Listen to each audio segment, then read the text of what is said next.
My name's TJ, pastor here at the Shore Church. As you can probably tell from my voice that I'm a little under the weather, so I'm going to do you a favor and not shake hands at the door, and because I want you to come back next week and not be sick. So just bear with me. If it doesn't, and nothing makes sense today, we'll just blame it on the medication and carry on. Is that okay? Is that like a gentleman's agreement we could have really quickly? No one said yes, so whatever. Okay, that's fine with me.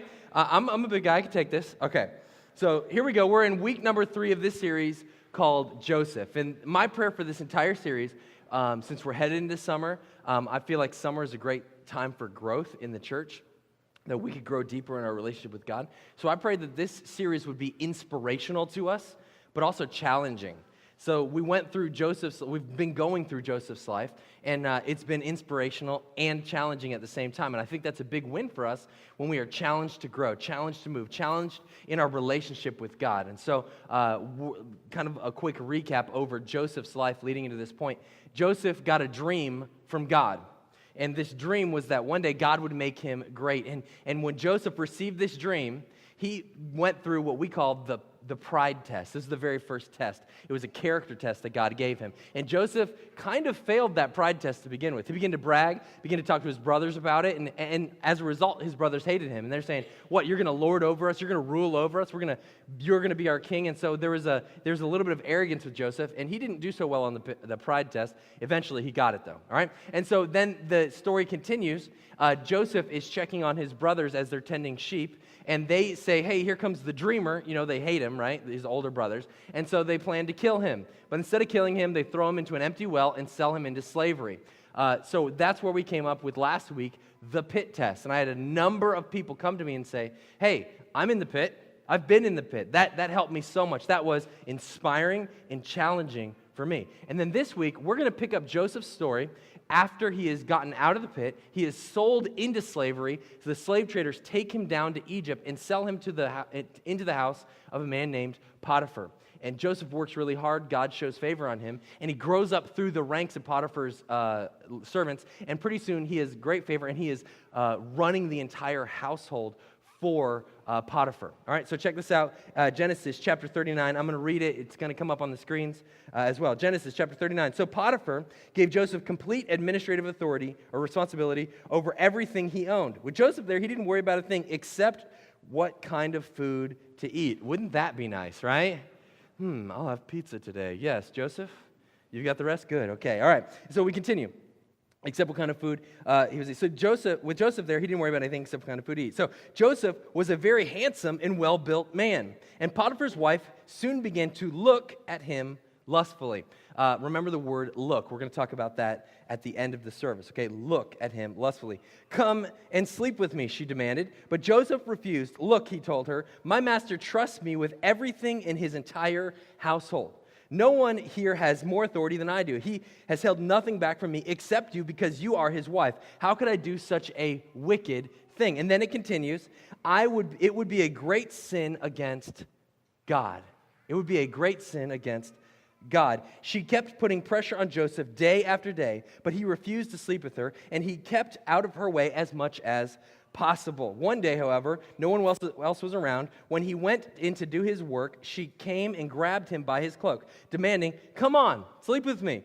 Joseph tore himself away, but he left his cloak behind in her hand as he ran from the house. Now, this is the third test that Joseph faced on his journey from his dream that God gave him into the destiny or the reality that God has for him. And there's a series of tests that he goes through, and they're all character tests, pride test, pit test, and now we're going to talk about the purity test. And this purity test is a little bit more of a PG-13 test. So I'm warning you now, okay? Is that okay? You got me? PG-13? You guys we're not going to snicker and things like that? Okay, good. All right, we're going to be adult about this, okay? It's the purity test. And it's kind of it's a test that all of us face. I know you've faced it because I've faced it. Have you faced it before? The purity test? Yeah? And so Joseph goes through this, and I love how Joseph literally, physically ran away.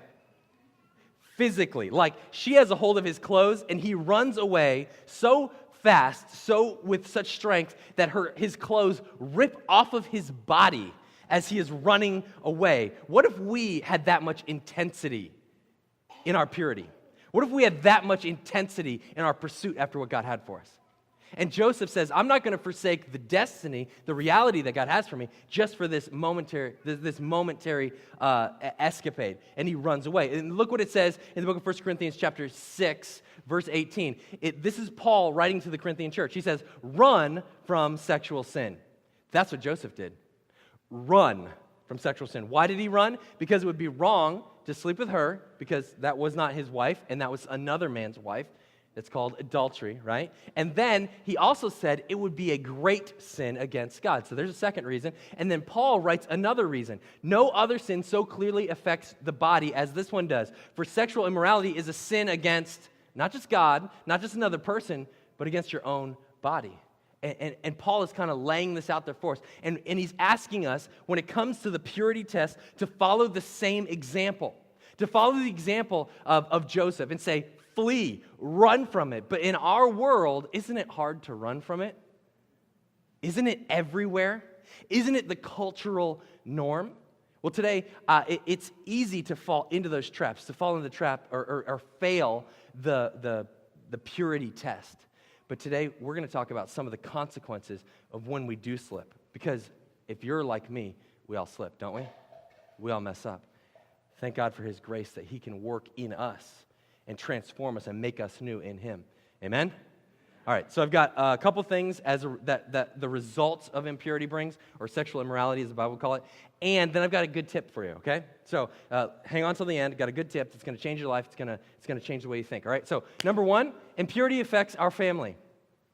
Impurity affects our family. Now, I have a family. I have 3 little girls. They're beautiful. They're more beautiful than your children, I promise you, okay? Because they're my kids. I just love them. I think they're perfect, okay? They're just these perfect little angels. And you guys may be going, no, my little angel is the perfect. Yeah, whatever. In your opinion. My kids, I just love them. They're beautiful. I have the cutest baby on the planet. She just turned 9 months old.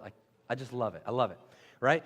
But I want to leave them a legacy of sexual morality, not immorality. I want to leave them, I want to set them up with a standard that says, okay, this is how we're going to live our lives. The King David, you guys remember King David from the Old Testament, right? One of the most recognized Old Testament figures in the entire Bible. You know, David and Goliath sort of David, King David kind of a guy, right? He, in 2 Samuel chapter 11, looked, just like Potiphar's wife, he fell into lust, and eventually committed adultery. And then he had to commit murder to cover it up. 2 chapters later, his son looks, falls into lust, rapes a girl, and then is murdered as a result. It affects your family. Have you ever heard the worldly expression that says, what one generation does in moderation, the next generation does in excess? It does affect your family. Because what's in the heart of one generation will always be in the hand of the next generation. And in my family, I've decided that we're going to stop the cycle. What was in the heart of the previous generation will not be in the hand of this generation, not in my household, not in my little girls. We're going to fight back. We're going to push back. And we're going to try and break the chain or the strain of sexual immorality. And so every generation that goes by, I'm praying, my prayer is that it gets better, that I can set them up for a greater success. And that's my prayer for you too. That as you're in here this morning, you may be going, TJ, I don't know about this whole God thing. It gets better, all right? God does something great in your life. He does something incredible enough. And as he redeems you, he redeems the next generation as well, and the generation after that, as long as we put our eyes focused on him. So number one, it affects your family, okay? Number two, impurity affects your faith. It affects your faith. Here's kind of a common thought that we kind of come to. All right. It's just an outward thing. So if I don't do the outward thing, it's not a sin, right? Right? It's as long as I don't cross the line, as long as I only think about it and I don't take action on it, I'll be fine. That's the lie that we often believe. In fact, that's the lie that you've probably told yourself.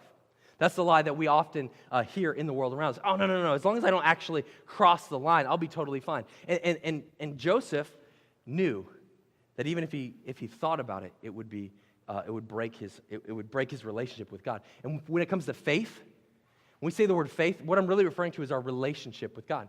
When our faith is broken, that means our relationship with God gets broken. And in Joseph's life, he knew if I cross this line, If I break this, if I fail this test, I'll never achieve my destiny. I'll never achieve it. And so faced with the option to stay or run, he ran. And that was a good thing because ultimately, God took him and saved the entire nation of Israel. But here's the lie, again.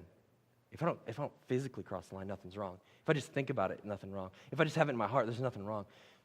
But the Bible describes two kinds of sin in our lives when it comes to especially this area. It works on multiple areas, and I'll explain that in a second. But when the Bible talks about, there's two things. I want to show you in a verse in Isaiah chapter 53, verse 5. It says this: He was wounded for our transgressions, and he was bruised for our iniquities. There's transgressions and there's iniquities. And I told you, I'm hoping that this series is inspiring and challenging to you. This verse is one of the most inspiring and challenging verses for me, personally. Because when we think about the physical things, we think of transgressions. That's what the word transgression actually means.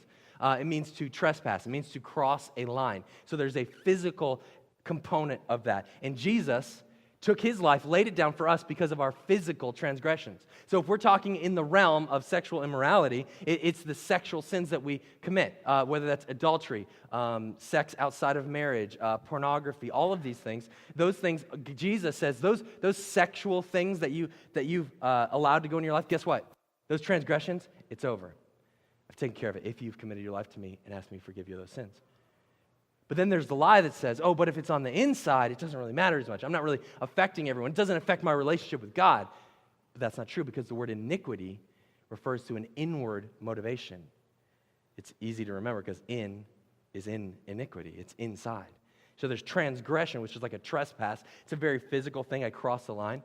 But then iniquity is on the internal. And on the inside, I go, okay, well, I shouldn't have thought that thought. I shouldn't have looked at that. I shouldn't have lusted. And that's what was happening with Potiphar's wife. What did she do? She looked, and then she lusted inside.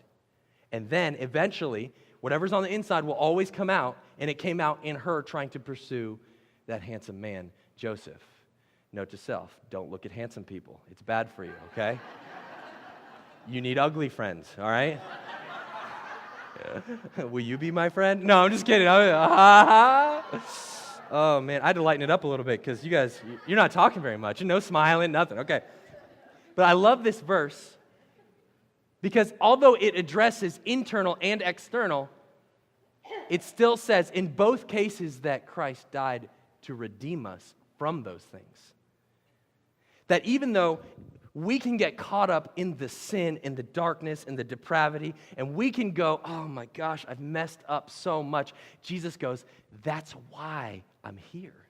That's why I came. For that pain, for that guilt, for that shame, for that iniquity and the transgression. And note this, he was wounded externally for our transgressions, our external sin.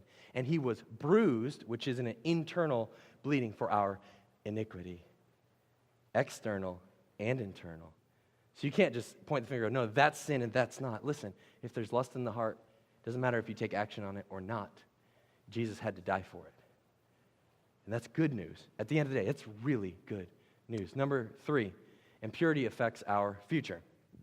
Impurity affects our future. Here's the question that I've asked before as a young person growing up before marriage. And there's, I'm sure you've heard this question before. You may have even stated this question. If I love someone and we're going to get married anyway, what difference does it make if we sleep together? It's just a piece of paper, right? You been there? You heard that? I've thought that. And I thought, okay, well, what difference does a piece of paper make? And the truth is, the piece of paper doesn't make a difference. It's not illegal, right? But when it comes to your relationship with God and your future, it does make a difference. Because when we are building a foundation for our lives, we build it with certain cornerstones in place. And if God is not a central cornerstone, the entire foundation will be weaker. And God asks us to take these steps, to do it this way. And I'm going to describe why in a moment. But He asks us to do things a certain way. That way our foundation is strong. Of the marriages that I know, that are the strongest that I know, sexual immorality was not a part of it. The marriages that and the relationships that come in crisis to me, and as a pastor, they say, you know what, I really struggled. That we we slept together before marriage. We had I had this addiction to pornography or whatever, or this is there was an adulterous kind of event that happened in my life in the past. All of these relationships, that not every single one struggle, but everyone that comes in struggling, this is a piece of it. And in my mind, I just go, okay, well, the odds of being happily married and successfully married is to not cross the line. Does that mean if you cross the line, it's too late? No. I have a good friend that tells me you can't unscramble the egg. If it's scrambled, okay? But God can redeem it. He can make an omelet. You know what I'm talking about? He just adds some stuff, and it just makes it good, right? It's all about grace. It's all about redemption. Jesus says, don't do it anymore, but I'll bring you back to right standing. Don't do it, but just bring it back. Does that make sense to you guys? Okay, so Jesus will make an omelet out of your life. All right, so... But here's the idea. Here's why we need a good foundation. Because this type of sin, this sexual immorality, is a gateway sin. And here's what I mean by that. Like you know, in our state right now, there's a big controversy over the legalization of marijuana, right? Did somebody just woo on that one? That was great. That's great. I'm glad you're in church. Okay, that's awesomely bad. Okay, so the reason why so many people are opposed to it is because it is called a gateway drug, right? It leads you down a path. It gets you into a lifestyle. It gets you into a dependence. Does that make sense? And the same is true with this kind of sin. When we let it rest in our heart and take root, it is a gateway sin. So say teenagers, early 20s, whatever, he picks her up at the house, whatever. And parents go, hey, what are you guys doing tonight? They're not going to say, hey, we're going to go in the back of the car and woohoo. You know, we're not going to do that. We're going to do that. And then parents don't go, okay, be back by 11. That's not what they say, right? They have to, what do they have to do? They have to lie about it, right? So now you're getting deeper, right? It's a gateway sin. And when you get home, what do you have to do? Lie again, more deceit. You have to cover up. You have to cover your tracks. And then pretty soon, maybe this couple stays together. Maybe they do get married because, after all, we love each other, right? They get married, and now they don't have to hide anymore. They don't have to hide. They don't have to sneak around. They don't have to lie to the parents. They just go, yep, this is who we are. We're married. It's okay. But then after a couple years, what happens? The excitement isn't there because there is no deceit. They don't have to sneak around to achieve it. And after the sneaking around stops, and it just becomes the mundane or the routine, they go, okay, well, it's not the same as it used to be. Yeah, because it was never supposed to be that way. And then he's at work one day, and he sees her, not his wife, someone else. And she gives him the same feelings that she used to, because now he wants to sneak around with her. And they do. And he goes, wow, I have the same feeling I had with my wife when I really loved her, but now I don't love her so much, it's not the same. Now I love this girl, and I fall out of love with her, and I fall into love with her, but in fact, it's not love at all. What is it? It's lust and deceit. So now we have lust, and we have deceit, and pretty soon we're adulterous, and pretty soon it grows, and he leaves her, and he goes with her, and the cycle starts again. It's just not the same. And now you know how people get married 3 and 4 times. Because the appetite that is inside of us was never meant to be there in the first place. God did not design it that way. Talk about building a solid foundation. Build your appetites properly. It doesn't have anything to do with all the. There's a lot of reasons out there. Here's the main one: the blessing of God, the foundation of God in your life. That's why we build this way. We don't acquire appetites that we're not supposed to have. And even if we never get into the adulterous side, the pornography side creeps up, right? It's really quiet in here. But you know I'm speaking the truth. Because I know I'm a man and you're men. And you're human beings, ladies. I can't relate to you completely all the time. In fact, most of the time. But that's okay.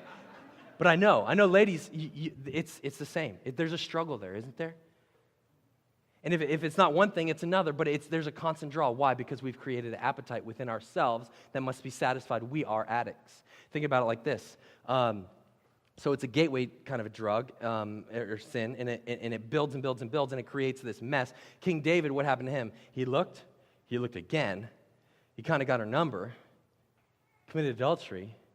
She gets pregnant. He has her husband murdered, all to cover it up. Had he not looked, would he ever be a murderer? No. It's a gateway. It stumbles downward. Same is true with pornography use. Did you know that the pleasure chemicals in your body spike up to 1,100% higher than they normally would with the use of pornography? And what you're doing is you're creating an addiction within your own body. You are a drug addict on the chemicals that your body is releasing. And that's what's happening. And so it has really nothing to do with your spouse. It has everything to do that now you're a drug addict. And when you come off the high, what happens? Guilt, shame, anguish. You just feel low, depression. So the only way to fix it is to get the next high.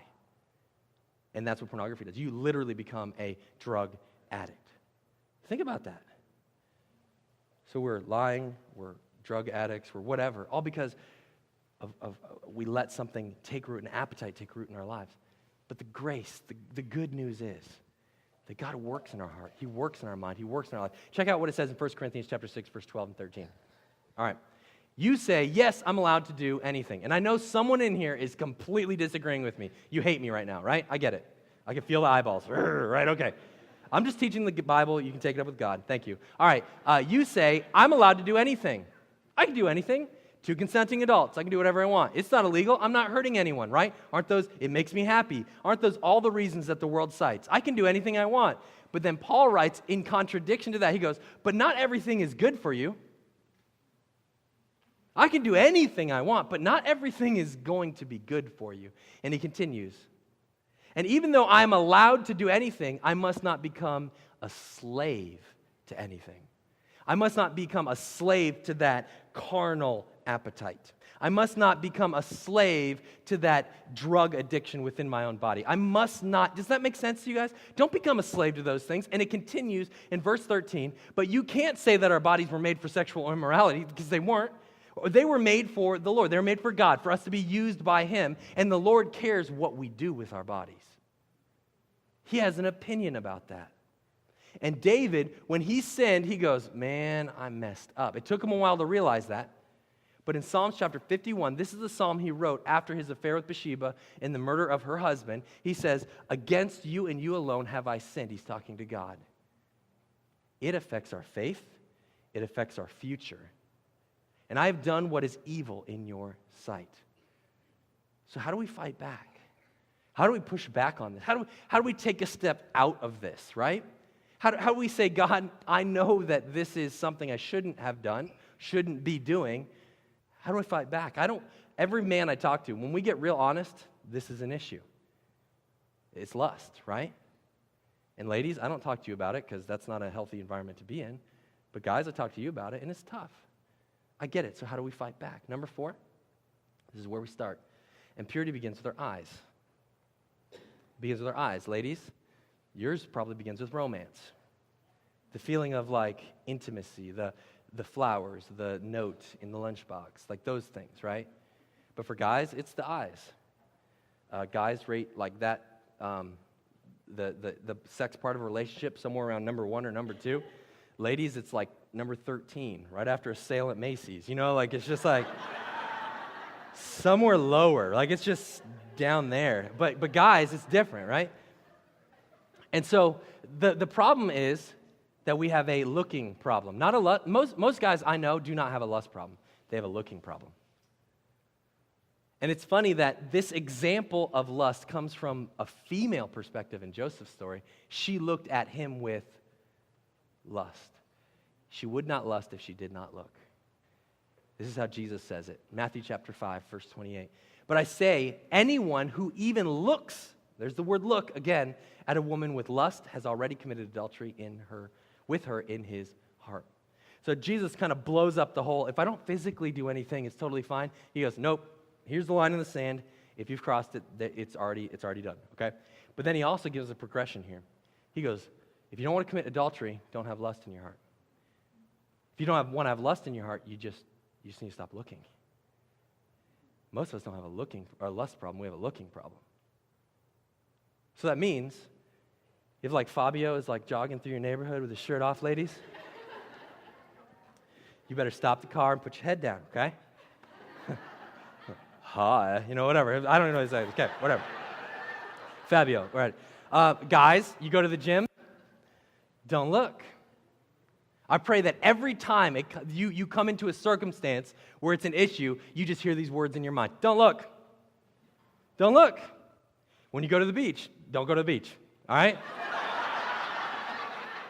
Find a desert island somewhere, okay? Like put sunshades. I don't know, whatever. Just don't look. Don't look. That's the rule. Don't look. Because if you don't look, you don't lust. You don't lust, you don't commit adultery. Does that make sense to you guys? Don't look. We can't do that. And so in order to fight back, we need accountability in our looking. Husbands and wives, you need to talk to each other about looking. Oh, my wife, I don't know if she'll understand. Listen, either you're going to talk to her now about it, or you're going to lie about it, and she's going to be angry at you for lying to her. And she can forgive the looking. You know a woman will never forgive you for lying to her, okay? Okay, there you go. Don't lie. Don't look, don't lie. And so you got to struggle well. If you're single, you're not married, talk to someone you trust about the looking. Talk to them. Because talking about looking is a lot easier than talking about lusting. And talking about lusting is a lot easier than talking about adultery or other kind of sexual immorality. Talk about the look. So, I've been struggling with my looks. And so I know it's hard for some people to understand the look. Ladies, when your husband says, I'm struggling with the look, please think about it like this, okay? This is a terrible example, but I'm saying it anyway, okay? So say a husband and a wife, they're married, right? And she really, really, really likes desserts. And her addiction is sugar. I'm not talking about any one person now, but her addiction is sugar. And she comes to her husband one day, and she goes, I've got this problem with sugar, right? I just have to have it. I crave it. I'm addicted to it. And so for 3 months, she's really good. And then one day she comes to him and says, you know what? I've been really good 3 months, and I just need a Krispy Kreme. That's all I need. I just need 1 dozen Krispy Kremes. That's it. That's all I need. And I'll be fine. I'll totally be okay. What he doesn't hear is, I'm not enough for her. He doesn't hear, she doesn't love me. But when someone says, I'm struggling with looking, I'm struggling with lusting, oftentimes we equate that to love. But it's not love at all. You see, if it was love, here's what would have happened. Potiphar's wife would have went and saw Joseph in jail. She would have tried to get him out of jail, but she let him sit there for years. It wasn't love, it was lust. And love and lust are not related. Sometimes we confuse one for the other, but they're not related. And so in our circumstance, ladies, husbands, if one comes to you and says, I've got a looking problem, say, okay, it's not a love problem, it's a lust problem. It's a looking problem. I'll never forget the first time I ever talked to Leah, my wife, about the looking problem. And it's scary and it's embarrassing. Because look at me. I have glasses. I have an astigmatism. I'm not ashamed to wear glasses. I'm not ashamed to even talk about it, right? I was born into glasses, right? It happens, right? I wasn't wearing them when I was born, but they got them for me eventually, okay. I was born with allergies. Not ashamed. It's common. Not afraid to talk about it. I take medication every single day for my allergies. I have asthma, which is a little bit more rare, but well known. And I have medication that I use to help control asthma. And you're like, dude, you're a mess. Yes, I am, okay? But I'm also not afraid to talk about it. But I say the word lust, and everybody goes, I can't talk about that. But everyone struggles with it. It's common. But we get embarrassed. We say, no, I could never do that. He'll hate me, she'll hate me. I'll never forget the words that Leah said to me after I just kind of poured out my soul and said, baby, I'm not the perfect man you think I am, And she's like, no, I knew you weren't perfect. Okay, no. But I'll never forget when I was talking to her, she looked at me in the eyes and she said, you're still a good man. And it brings tears to my eyes even to this day, that even at my worst, she loved me. Husbands, ladies, love and lust are not related to one another. Just because they have a looking problem, a lust problem, does not mean they have a love problem. And like any other sin or any other addiction, you need to help them struggle well together. Because when a person struggles by themselves, it's never helpful. So we've put up in our life, we don't watch certain television shows. We will not go to a movie or rent a movie that has any sort of nudity in it, okay? Because if you're an alcoholic in this area of life, it sets off something in your mind, in your heart, and the wheels start spinning. It's not healthy for you. That'd be like taking in, like people go, oh no, it's just artistic nudity, right? Well, great. Well, I'm going to take you to an alcoholic to a bar and say, this is an artistic beer, and see what happens, right? Well, I like artistic beer. I'll have another one, right? That's what happens to us. Some of us, we are alcoholics in this area of life. And one look sends us off in a direction. But if we know we're going to have a conversation about that look, we're less likely to look, aren't we? We don't have lust problems. We have looking problems, and we have accountability issues. And so here's what I'm going to do. I'm going to run through some verses that have to do with looking really quickly. And then we're going to talk about God's grace. So real quick, Psalms chapter 101, verse 3. I refuse to look at anything vile and vulgar. I'm not going to do that. Proverbs 27:20. Death and destruction are never satisfied, and neither are human eyes. We keep looking and looking and looking. And when we feel shamed, we go back to looking to make ourselves feel better. Matthew chapter 6, verse 22 and 23. Your eye is the lamp that provides light for your body. Your eye, whatever you look at, provides light. When your eye is good, your whole body is filled with light. But when your eye is bad, your whole body is filled with darkness. You can put that up on the screen. Your body is filled with darkness. Not going to happen. Okay, it's supposed to be on the screen. It's the next slide. Nothing? Okay, there you go. Good. All right. Your whole body's filled with darkness. What we look at determines what goes inside, right? Last one, Job 31. I made a covenant with my eyes. I made an agreement. I have a contract with my eyes. I've written it. Not to look with lust at a young woman. See, looking is a big deal. Because looking is that gateway sin. It leads to so much more. And we must find accountability in this area. We must find release in this area. And you've got to do it. That's why we push connect groups so much around here. You've got to get to know people who can help you grow. The book of Romans says, anyone who calls on the name of the Lord will be saved. But the book of James says, if you confess your sins to one another, to other people, you will be healed. Salvation comes from God, but healing comes through great relationships. You will not be free of this lest you have great relationships that are calling you to a higher standard, that are calling you out. And this isn't condemnation, it should be conviction. We explained that last week. The voice of condemnation says you're bad, you're evil, you're broken, you're never going to be better. But the voice of conviction says you can do this. This doesn't have to stick to you forever. You can overcome this. With God's help, God can work inside of you, and He can lift you up. And that's what we want this morning.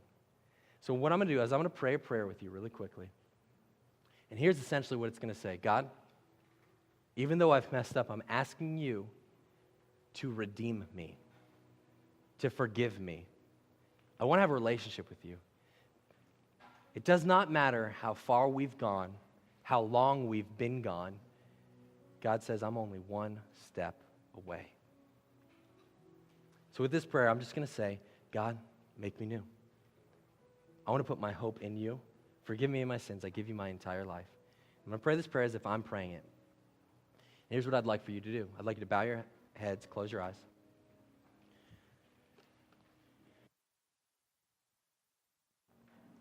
And as I pray, if these words mean something in your heart, I pray that you would with me pray. So Father, right now I pray that even though I have some stuff in my life, I know that you're greater than that guilt, that shame, that pain, that sin, whatever's holding me back. You are greater. And so I pray right now, Lord Jesus, that you would forgive me of the transgressions and the iniquities that I've found myself in. I didn't even intentionally choose to be here, but here I am.